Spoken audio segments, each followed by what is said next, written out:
45 anos se passam.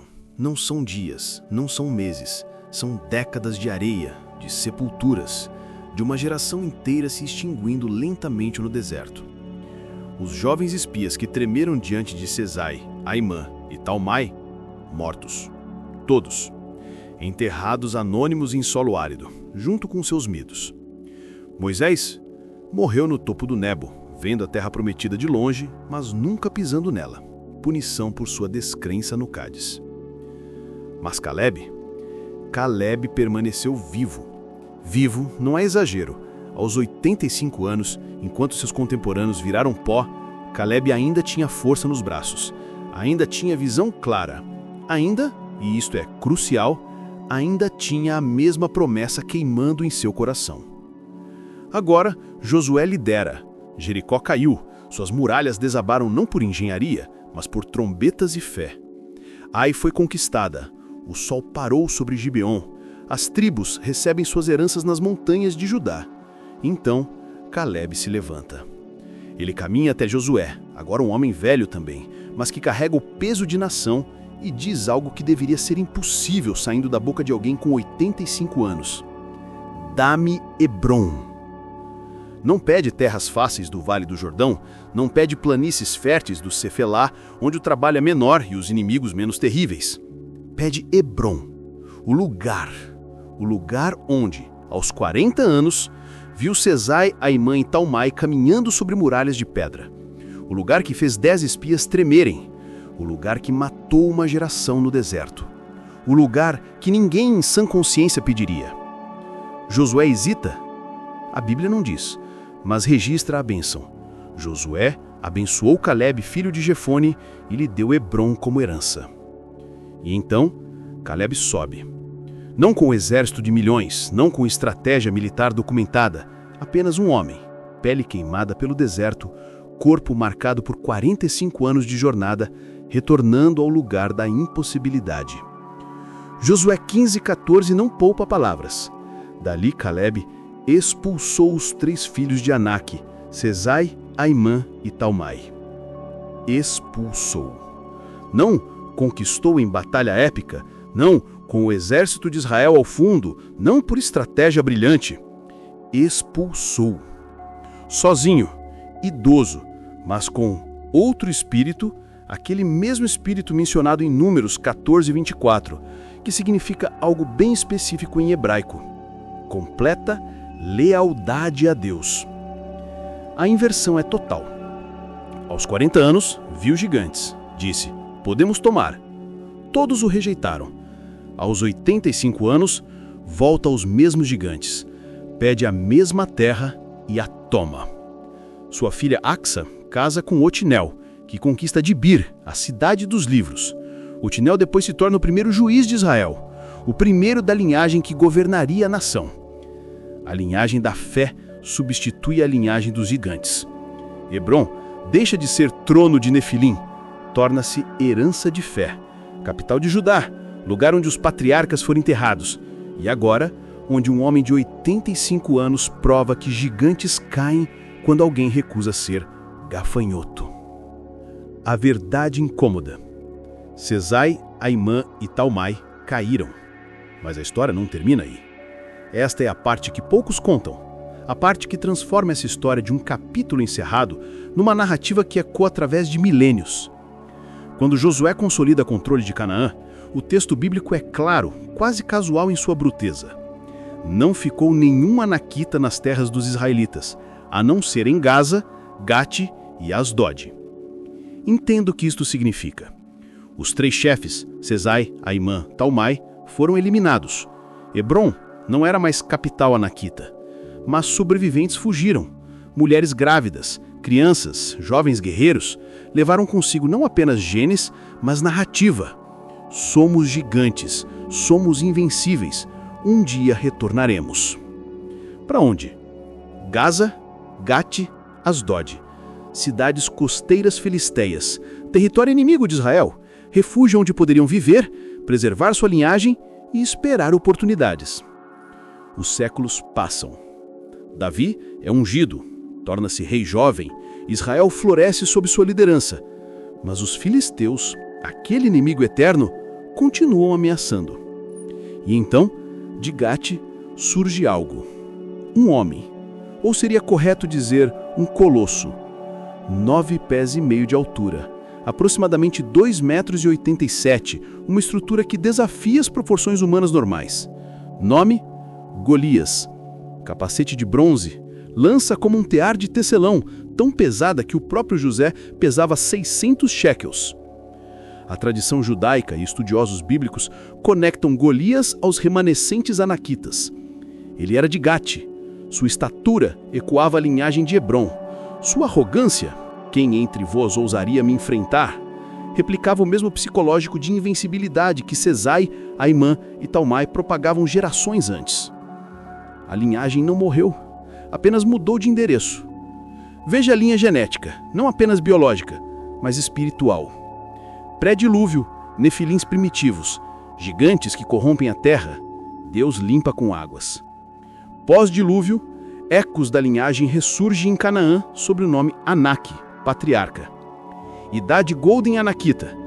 3 filhos, Sesai, Aimã, Talmai, dominam Hebron, aterrorizam Israel por 45 anos. A queda e dispersão. Caleb expulsa os 3. Sobreviventes fogem para a Filistina. O ressurgimento. Em Gate surge Golias, último gigante com poder genuíno na narrativa bíblica. O final? Um rapaz, um pastor, uma pedra.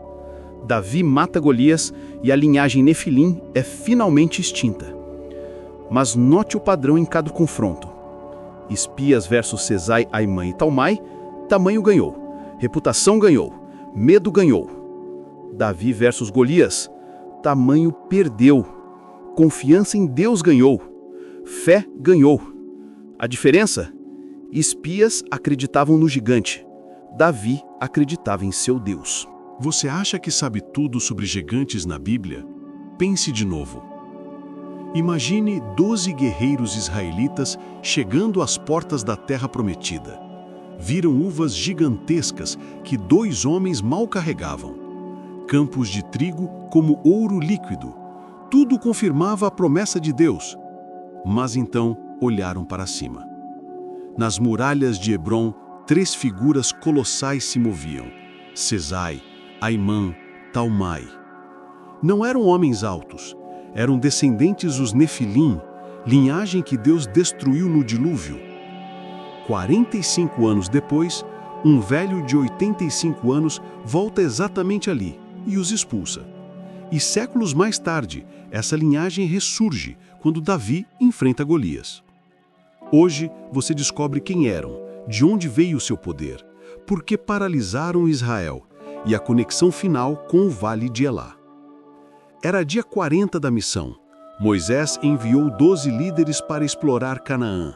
No Vale de Escol, colheram uvas enormes, prova viva da promessa. Então subiram a Hebron. Hebron não era qualquer cidade, fundada 7 anos antes de Zoan, no Egito, onde Abraão comprou Macpela para sepultar Sara, solo sagrado dos patriarcas. Números 13 e 22. Chegaram a Hebron, onde estavam Sesai, Aimã e Talmai, filhos de Anak. Não viram lendas, estavam lá, vivendo, patrulhando muralhas de pedra maciça. Sesai, chefe militar, Aimã, mestre dos recursos, Talmai, guardião das fronteiras, triunvirato de terror nas montanhas de Judá. Os espias congelam, olham para cima, sentem aniquilação. Voltam ao acampamento carregando uvas, mas suas palavras envenenam tudo. A terra mana leite e mel, mas vimos os anaquitas, descendentes dos gigantes. Éramos gafanhotos aos nossos olhos e aos deles. A multidão explode. Mulheres uivam, homens batem peito, Caleb e Josué quase linchados. Glória de Deus desce salvando-os. Resultado: sentença. 40 anos no deserto até morrerem. 3 nomes, igual geração perdida. De onde veio esse poder sobrenatural? Gênesis 6:4. Havia gigantes na terra, e também depois, quando filhos de Deus se uniram às filhas dos homens. Nefilim, híbridos violentos, terra corrompida, Deus limpa com dilúvio. Mas ecos sobrevivem. Séculos depois, Canaã. Anaquitas renascem. Anak, patriarca. Sesai, Aimã e Talmai, ápice da linhagem pós-dilúvio. Como? Corrupção espiritual renasce no coração humano.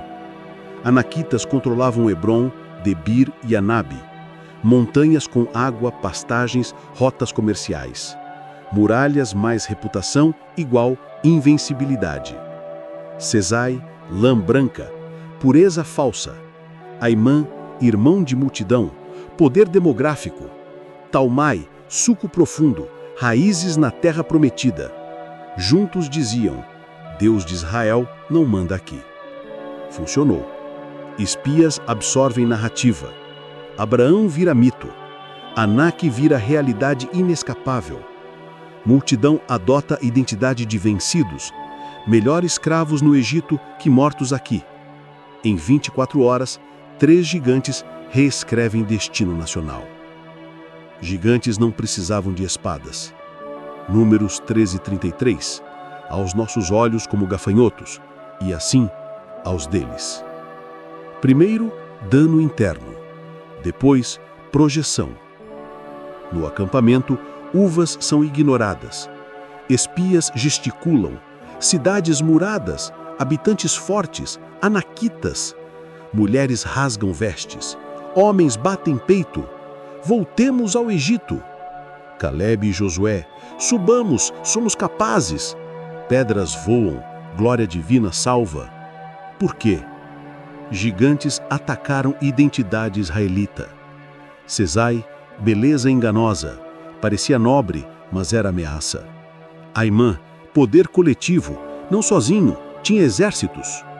Talmai, posse territorial, enraizado onde Israel queria.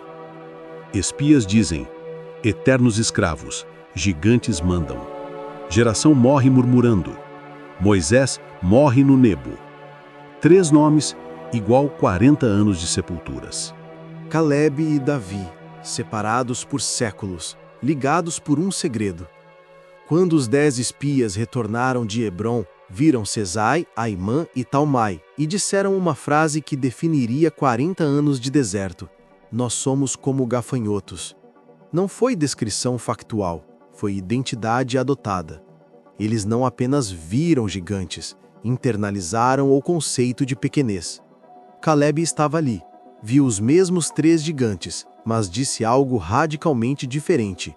O Senhor é conosco. Subamos e tomemos posse, porque somos bem capazes. Mesmo os gigantes, respostas opostas. Séculos depois, Israel enfrenta Golias em Elá, um campeão filisteu tão confiante que grita para o exército inteiro: escolham um homem que desça para mim. 1 Samuel 17:8. Os soldados de Davi ouvem isso, tremem, porque ouvem o mesmo tom, o mesmo padrão, a mesma reputação que paralisa. Então chegou um rapaz de talvez 15 ou 16 anos, pastor, não soldado, levando pão e queijo para seus irmãos nas linhas. Vê Golias. Todos tremem. Ele pergunta: quem é este incircunciso para afrontar os exércitos do Deus vivo? 1 Samuel 17:26. Mesma pergunta, respostas opostas. Exército de Israel: impossível. Davi: por que não? O segredo que liga Calebe a Davi é: ambos recusaram a narrativa dos gigantes. Ambos acreditavam que gigantes, não importa seu tamanho, não importa sua reputação, não importa quantas gerações tenham aterrorizado, caem quando alguém declara: meu Deus é maior. A pergunta que Calebe fez aos 85 anos é: dá-me Hebron. É a mesma que você precisa fazer hoje. Dá-me aquilo que pareça impossível. Dá-me o lugar do meu medo, porque recuso ser gafanhoto. Porque gigantes caem quando você para de crer neles. A fé não é sentimento passivo, é recusa ativa de aceitar a narrativa que o gigante propaga.